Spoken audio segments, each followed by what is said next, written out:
Hey, this is Brian Ford. I am with SERVPRO of North Central Mesa here in Mesa, Arizona. Today is September 1st, 2020, and I am recording a video that I've been meaning to record for a while, but I just keep, things come up and things get pushed off and they never get done. And so here I am now. And today is the first day of National Emergency Preparedness Month, and so I figured this would be as good a time as any to go ahead and just get it done.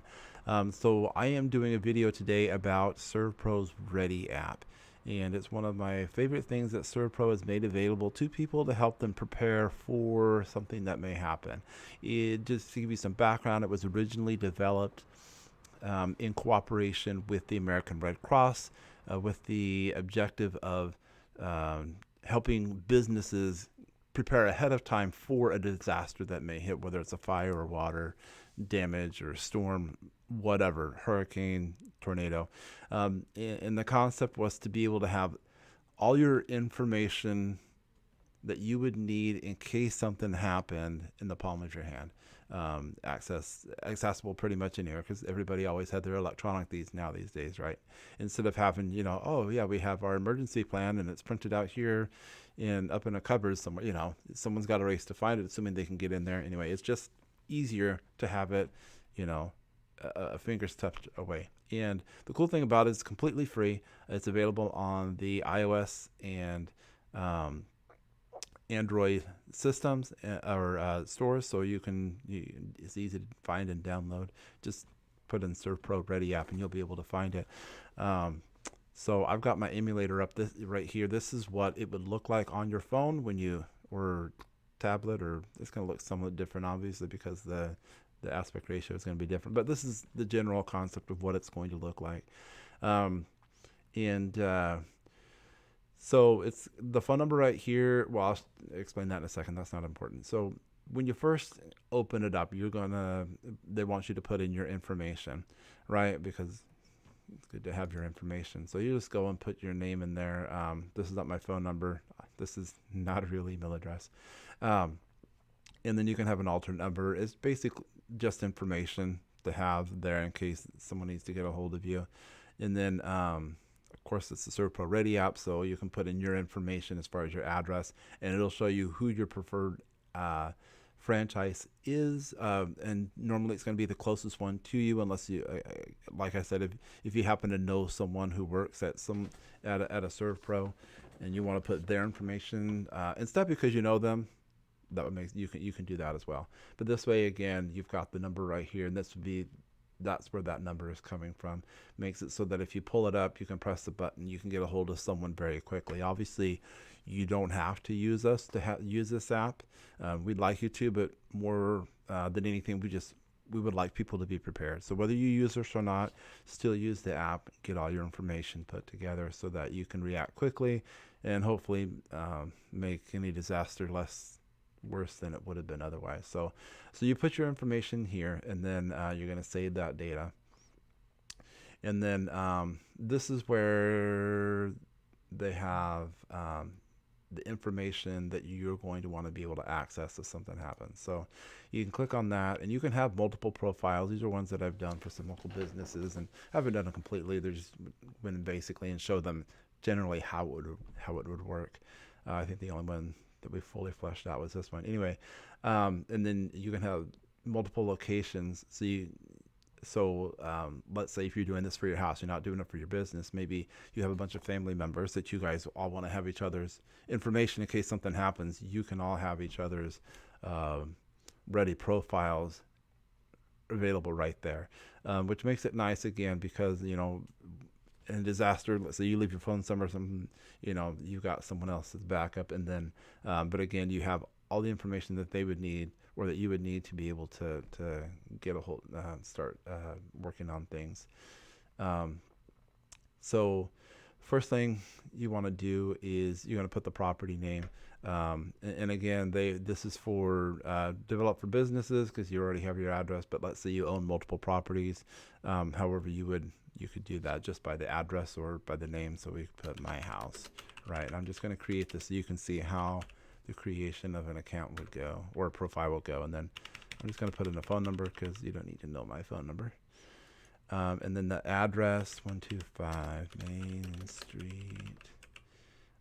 And then if you have like a suite number or apartment number or something like that, you can put it right there as well. And then we're going to say Mesa, Arizona, because I am in Mesa, at least. I'm not sure where you're watching this from, but obviously you can do this anywhere in the United States and Canada. And then zip code, we're going to do 85203. And then this is kind of cool. Obviously, everybody has Google Maps now, or Apple Maps, so it's easy to find stuff. But sometimes it's just nice to have directions so people can anticipate things ahead of time. So that's a good place, especially if there's sometimes, especially on newer areas, Apple Maps and Google aren't always exactly correct. So this would just be good if there are any special instructions to put there. That's handy to have. And then you can put a picture of the front of the house, and we're going to go in and say, and these are just a random house that I put that was up for sale, and I'm not going to say where that was at. Anyway, I'm not going to put directions because that's not important. And so we're going to save this data to create the ERP record. Okay. So now we have my house. Now we're going to go in here, and there's a lot. This is where we start putting in a lot of the information, right? First of all, just before I forget, once you've got all this filled out, again, let's say you happen to be on vacation or at work or something, and something happens, and you need to get the information to your neighbor or your brother or sister, or mom, or whatever. You can actually take this and email it to someone. And they'll get basically an email PDF of all the information. Now, if it's someone who also has the app, because like I said, if you have family members, you guys all have it, you can just share this with them with the email address that they have logged in for their app, and then it'll show up with their profiles. So we have the general basic house information right here, what the front of the house looks like, so they know where to stop. Then we have the property overview, the year built. This is really important. It, I guess the older the house is, the more important it's going to be. So,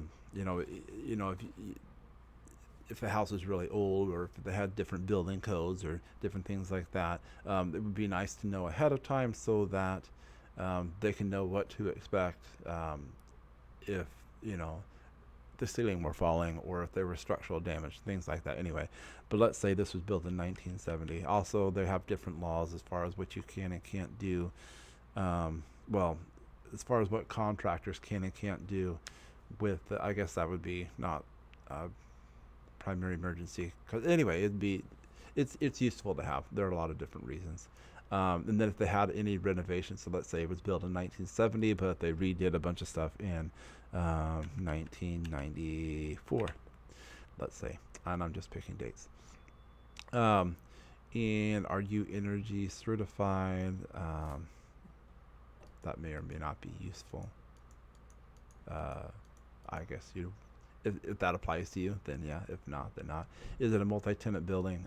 This is important. We have actually some apartment complexes who will use this with their renters, and so it's nice to know. Again, when someone's headed out there, because sometimes we'll have them email this stuff to the fire department as soon as something happens, again, so they know what they're looking at. And so, is it a multi-tenant building? Is it an apartment complex? Is it just a single family house? Is it a townhome where you have a bunch of stuff together? That information isn't like crucial, but it's useful to have if you're, again, like an emergency vehicle and you're trying to plan out ahead of time where you're going to park, or there are a lot of different things you can use that for. So a description of the building, you may talk about it's a white house, or it's a black house with white trim. I don't know. I'm just making stuff up. If you have a business and you have peculiar things, the business looks like a castle, whatever's going to help someone be able to identify it more quickly, is stuff that you would put there. The building size, how many square feet. So if it's 2,300 square feet or 5,000 square feet, generally house isn't going to be 5,000 square feet. But if you have one, let's have a party. For businesses, I mean, you never know how big the business is going to be. So, like I said, if your house is 1,600 square feet, 2,300, 3,000, whatever, you can put that there. And then if you happen to not want to use the feet measurement, you can change it to meters.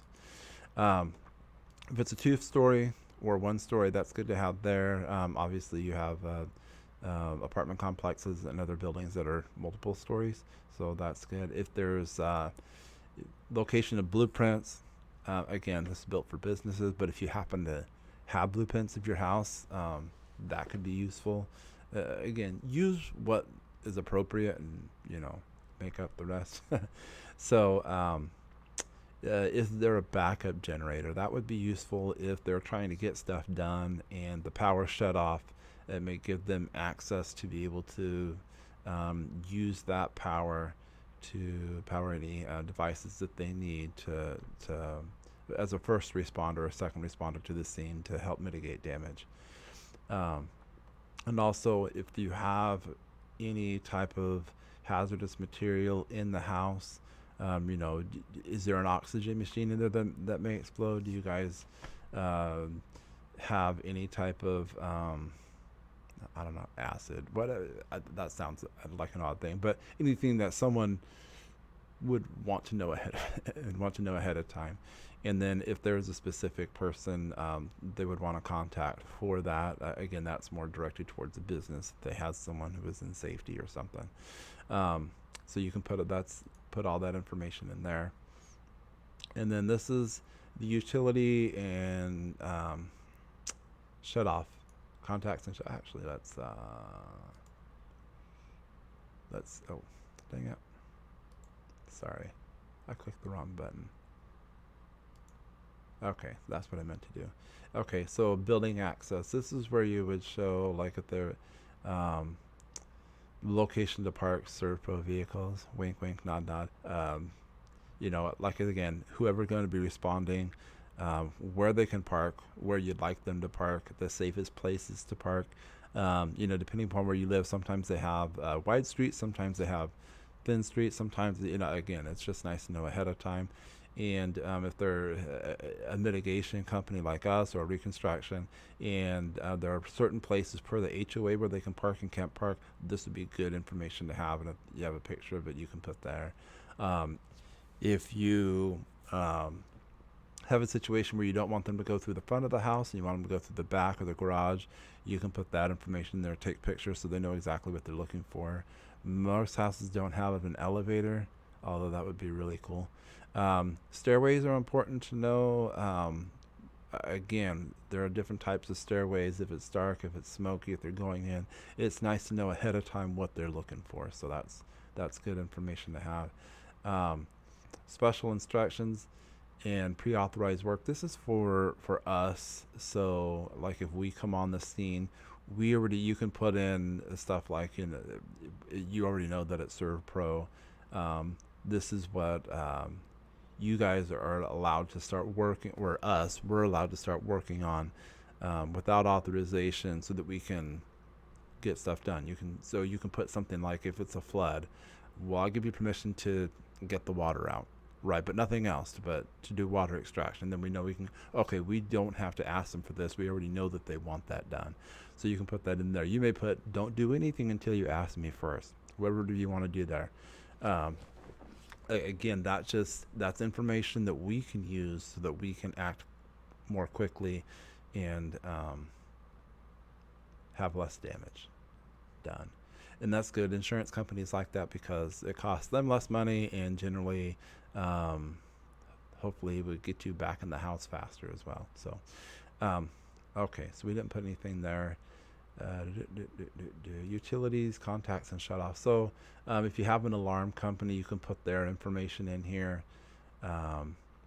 If you have a picture of where the alarm, where the shut off places are, location notes, again, this is all good stuff that you would put in right there.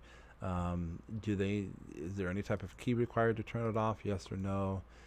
Is location for the shut off outside or inside? Again, for the alarm stuff, obviously you want to share that only with people that you trust, because you don't want that information flying around out there.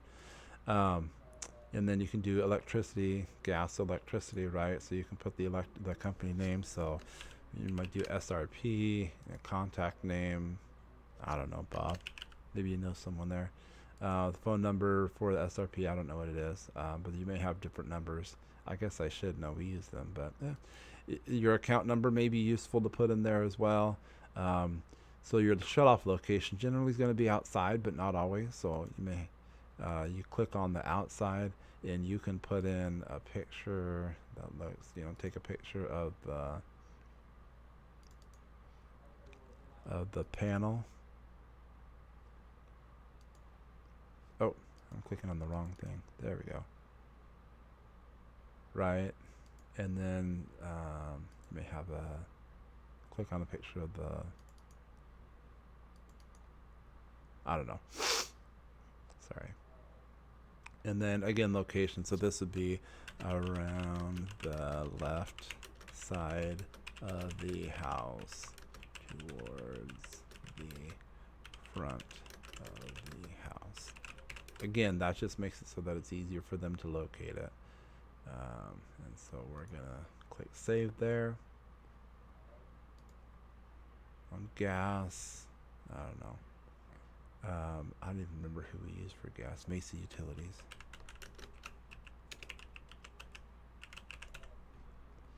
And then again, put that information. If there's a shutoff valve, you would take pictures. I didn't take pictures of this. I was just trying to get pictures really quickly, so I didn't get everything that I needed. But you know where that stuff is ahead of time, or maybe you don't, and this would be a good opportunity for you to find out where they are. So again, you put the notes, take pictures, again, so you know exactly what you're looking at. If you have a sprinkler system, do the same thing. If you have, again, if you're a business and you have an IT, that's good to know where that's at. If you have a house and you have all of your connections in a connection room, or if you have everything all in one place, that would be good to know where it's at too. So if you can take pictures, and I don't know if they have a company name, or anyway, you get the idea. And then again, water. I'm just doing this because I'm sure you understand, but now these guys are out in Santan Valley. I'm not sure why I didn't put in their names, because they are horrible, but that's who we had when we were out there. And the contact name, phone number, and then again, photos. Now this is interesting because this is a funny story. So we were going and we had to turn off our water because we thought we had an issue in the backyard. It turned out to be one of our neighbors, but we were looking all over for it.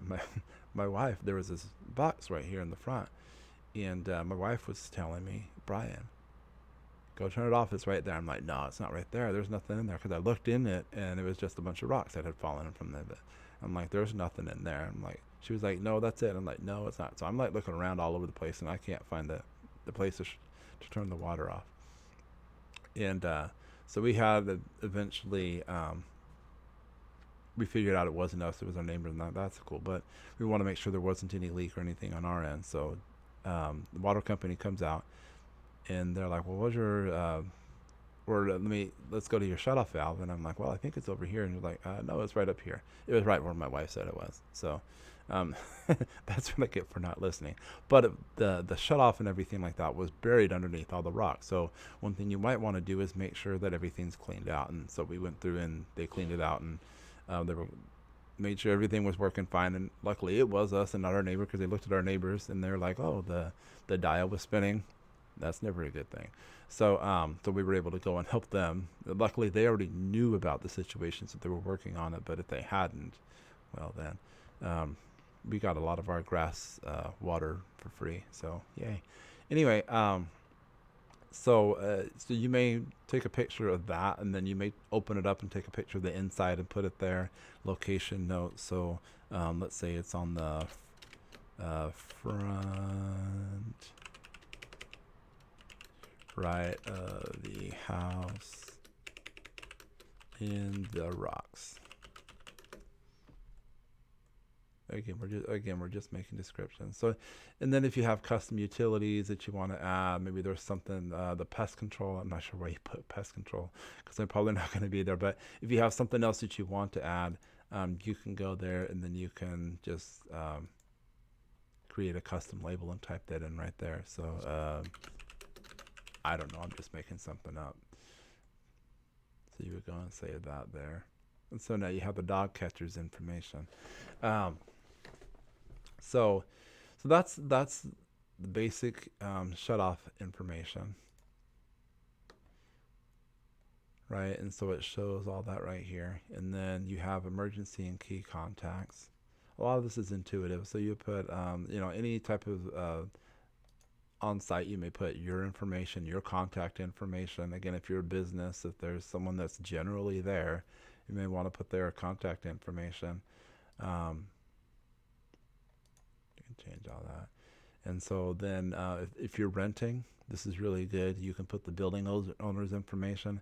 What's nice about that is if something happens and whoever's coming needs to get authorization to do work, again, to mitigate it so that there's less damage that's done.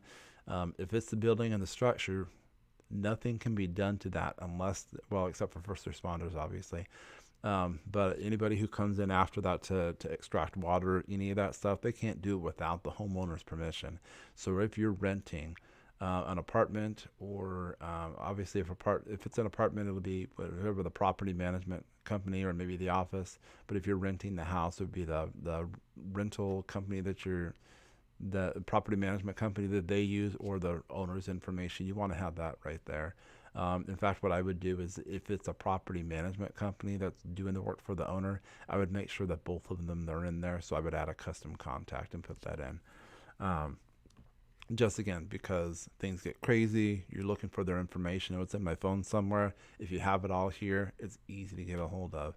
And then any other this information, again, it's not a bad idea to have just fill all this stuff out. And it's generally easy information to locate, because if you have a phone, generally you're going to have access to at least some type of data plan where you can look it up and find out whatever information is closest to you. And again, right here you have the work authorization. So if there's someone that they need to contact at, and I'm just using the property management company. We deal a lot with renters.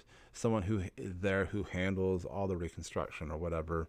Maybe you want to have their information, so that we or whoever's coming to do work on the house knows who to contact directly to get things done faster. Okay, all of that is pretty self-explanatory. I'm not going to fill it out because I think you all are smart enough to figure that out on your own. And then any specific notes. Now this is there's a lot that you can do with this. Okay, so you may create notes. Again, if the building, if you had an addition to the house, right, and there were specific parts of the house that were added to and parts that weren't touched, you may put that in there. If your house had been was built before I forget before the 80s, and there may or may not be asbestos. Generally, they've got a test for that if they're going to do work on it. But if you've already had testing, it would be good for them to know that information. If there were, whatever notes. Now, I was talking to one of our insurance agents that we do a lot of work with, and what they suggested that you use for the notes is you could do stuff like, so you add a photo, right? And I'm going to explain why this is really useful in just a second. Let me show you. So let's say you want to take pictures of or save a picture of the oven, the microwave, and whatever you want in the house, right? So you may put appliances or kitchen appliances.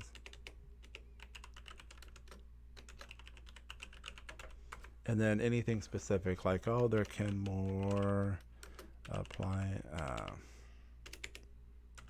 appliances, they're gray, whatever is specific information, any type of model numbers, any of that information, you can have all that there ahead of time. And what's nice without that, and so you save that and do that for anything that you want to be able to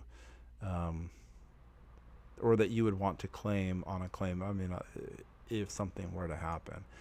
What's nice about that is, again, I'm going to go back to storm damage or flood. Let's say something your house, and this stuff really happens. The whole house roof gets torn off during a monsoon, and rain just comes in and floods the place, and everything's all over the place. Or let's say there was a fire that just burned a bunch of stuff beyond recognition, right? Um, it's going to be hard to go back in and really get an accurate idea of what was and wasn't there. So sometimes, if you have receipts, if you have this and that, you can say, make an argument. Well, we had this, we had that, but we can't really tell what was there. I mean, those are extreme cases, but those extreme cases happen. But if you have all this information documented right here ahead of time, you don't have to worry about going in afterwards to do that. You can have it right here. And let's say you've got your receipts somewhere, like maybe you're saving them in a box, right? You can put the location of where that is. You can go and access this later. If you go and get new appliances, you can just delete that, put those in here. But then you can just put, so you have that. Let's say you want to add maybe you bought some really expensive ceiling fans, right? So you can add the ceiling fan, and you can put, I never spelled this right. I hope I spelled that right. No, apparently. So this is why I have spell check. Oh no. Uh-oh. What happened?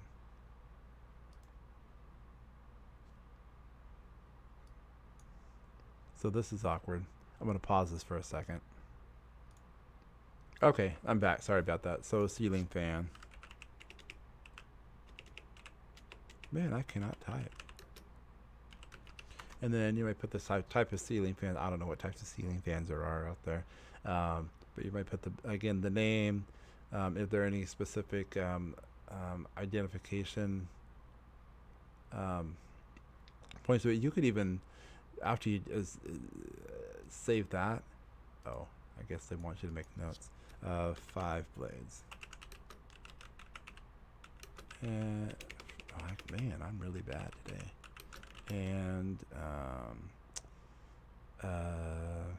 lights, whatever. And then if you wanted to, you could even go back through here and then add a photo of the receipt that you used to buy that, put that in, because then you don't have to go look for the receipts. You've got everything right there too. So I mean, that's another thing you can do. And I didn't have a picture of a receipt for that, so I'm not gonna mess around with that. But you can there's a lot of stuff you can do here with the notes. That's just useful information. Again, that's easier to deal with when you're thinking about things, and you don't have an emergency that you have to deal with on your hands. You're not trying to sift through everything, and sometimes that stuff gets really emotional. And so anything you can do ahead of time to help out with that, the better. So that's the app. And again, it's just something that you can use that's helpful. A lot of people already have an emergency plan laid out, or maybe you don't. A lot of businesses do, and this we get a lot of time. Oh, we've already got a business plan, and we don't need something like this. And I'm like, well, if you were away and something happened, or there was a fire that burned a bunch of paperwork, are you still going to have access to that? And that's the question that you want to think about ahead of time. And I just don't see any reason why you wouldn't want to use the app. Again, we want you to use us for all your mitigation. We think we're the best thing in town. We may be slightly biased, but you don't have to use us to use the app. Use the app. It's free. Have all your information together. Get your family's information, your friends, so that if something does happen, you guys are able to help each other out. You're able to be secure knowing that you've got everything you need all in one place. It's just one thing that less for you to worry about, so you can focus more on yourself and your family and taking care of you guys. If you have any questions, please put them in the comments below. We will answer that. If there's enough questions that warrants another video, I'll go ahead and make another video and link it in the description below. If there's not a link to another video below, I haven't made one. But if you have questions, obviously you can call us anytime. here's our phone number. Um, or like I said, you can just put a comment in the comment section below. Thank you for your time, and I hope that this is helpful to some people out there who want to prepare ahead of time. Thanks.